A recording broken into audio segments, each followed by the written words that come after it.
Magandang umaga, ngayon po ay araw ng linggo, November 10, 2024. Update po muli sa lagay ng panahon.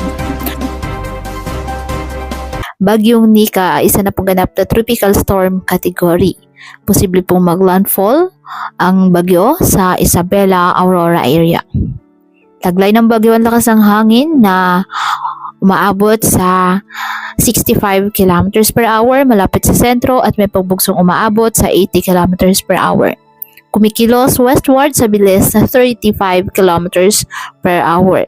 Sa ngayon, nakataas po ang signal number 1 sa southeastern portion of Isabela, northern portion of Aurora, southeastern portion of mainland Cagayan, dyan po sa Calauag, Ginayangan at Tagkawayan, Pulilio Islands, Camarines Norte, Camarines Sur, Catanduanes, the northeastern portion of Albay, dyan sa Malinaw, Tiwi, City of Tabaco, Bakakay, Malilipot at Rapu-Rapu.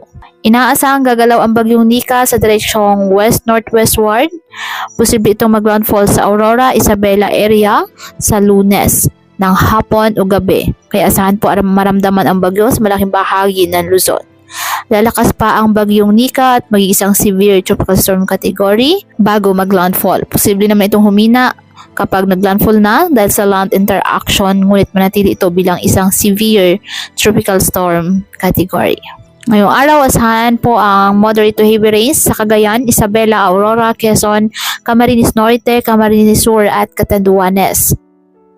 Kaya patuloy pa rin po natin na pinag-iingat ang ating mga kababayan sa banta po ng mga pagbaha at pagguho ng lupa, lalo na kapag may malakas na ulan, at ugaliin na magdala palagi ng payong o kahit anumang panangga sa ulan sa tuwing lalabas po ng ating mga tahanan.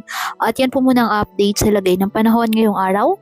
Muli patuloy po tayo na mag-ingat at palaging tandaan, God loves you. Stay safe and God bless.